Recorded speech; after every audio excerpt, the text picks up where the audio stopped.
Muy buenos días, tardes o noches. Maestra, un placer.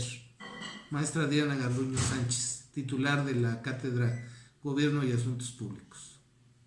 De nueva cuenta, un enorme abrazo y sobre todo mucha salud a la distancia. Le voy a hablar del tema de la tecnocracia. Es el tema que me llamó más la atención. ¿Por qué? Porque lo hemos vivido los mexicanos. La tecnocracia, para mí, mi punto de vista de lo que he estado leyendo, dice que no es democracia, que propiamente no es democrática, que es una oligarquía.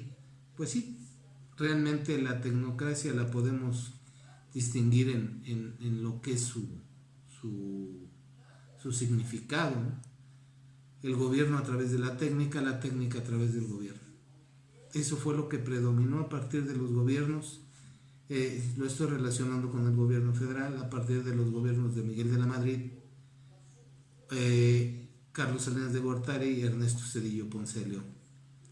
¿Qué es lo que estoy diciendo? Pues fueron gobiernos pues más plagados de, pues digamos, apegados más bien a la economía y ya no tanto estar protegiendo al pueblo, a solapar nunca lo han solapado, pero digamos ese proteccionismo que se tenía para con el pueblo, pues obviamente lo empezaron a erradicar. Se empezaron a dar las privatizaciones de la industria paraestatal, que ya había empezado desde López Portillo, pero se intensificó más en los gobiernos tecnócratas.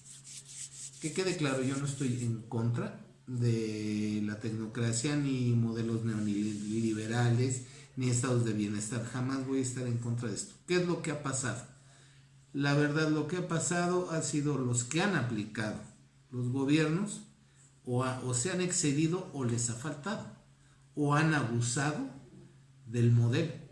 ¿Por qué? Porque desafortunadamente nos ha crecido el rubro que es la desigualdad. Ha imperado la desigualdad en el país, la pobreza extrema ha crecido. Lastimosamente para nosotros, no estoy diciendo que habrá sido maravillas lo que hicieron, pero en mi punto de vista el mejor gobierno de los tres es el de Ernesto Zedillo, a pesar de la crisis que fue heredada de Salinas de Gortari. El último año de Carlos Salinas de Gortari fue desastroso. Así como empezó, así se fue. Empezó con un fraude electoral solapado por el otrora director de la Comisión Federal de Electricidad, y más bien orquestado por él, y así como empezó, así se fue, bañado en sangre, con una rebelión en Chiapas, pues a lo mejor muy fingida o muy ficticia, y se fue por donde vino, realmente heredándole a Ernesto Zedillo pues un país tambaleante en el sector económico.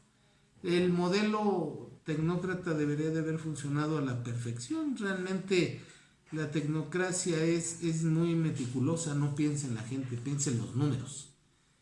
Y los números es la gente. Digamos que está peleada, esa tecnocracia está peleada con la democracia realmente. Porque no aceptaba realmente el modelo, más que nada se enfocaba a los números, al crecimiento económico. Y se vino todo el boom de la globalización, pues era obvio que iba a detonar en esos aspectos.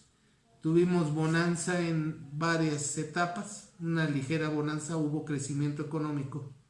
Digamos que el país más o menos estuvo desarrollando un crecimiento normal, 3.2, 4, creo que el máximo lo tuvo Zedillo, fue de 4 y fracción, después ya empezó a bajar, y los últimos años, tanto de Calderón también y de Fox, pues fueron igual, una balanza de 3, y el último de Peña fue de 2 puntos y fracción.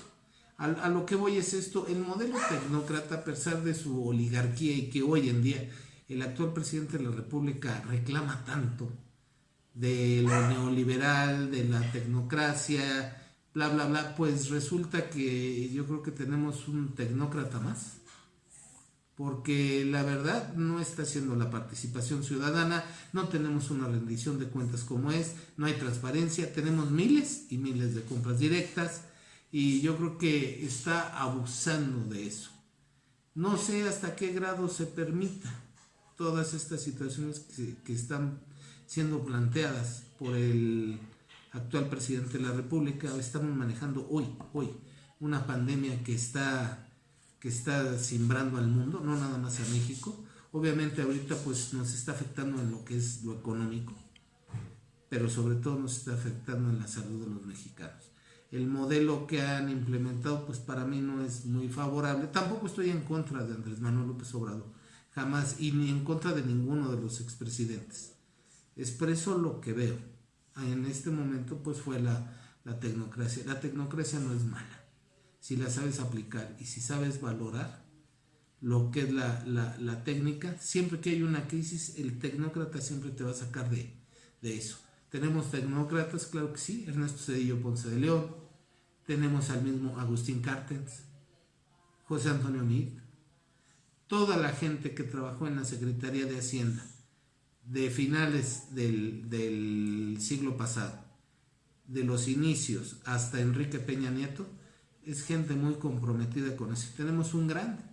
Yo quisiera que alguien hablara mal de Ildefonso Guajardo, un gestor así como Luis de la Calle, en darle brillo al Tratado de Libre Comercio. A lo mejor no nos ha redituado como es, porque a final de cuentas somos el patio trasero de Estados Unidos. Hasta hoy en día nos están obligando a que echemos para adelante la economía a expensas de la propia salud de los mexicanos. Lo están permitiendo, ni hablar. Para mí es un gusto, maestra, tratar con usted. Esta información, bueno, parte de esta información le iba a decir las ventajas, pero ya me alargué mucho. Para mí las ventajas es la técnica y la capacidad que tienen para discernir. Son muy fríos en los números. Desventajas, precisamente eso. No son políticos, no son muy dados a la política y la verdad, pues dijéramos, lo pudiéramos habilitar con políticos y tecnócratas, la tecnocracia para manejar la economía y separar la economía de la política. Esa es mi opinión. Lo saqué del news de la BBC. Esto fue publicado, todos estos datos fueron publicados en 2011. Estoy para servirle, maestra, es un placer y un honor. Mucha salud, o igualmente del libro de Fernández Santillán. Es un honor compartir con usted este video. Muchísimas gracias. Buenos días, tardes o noches.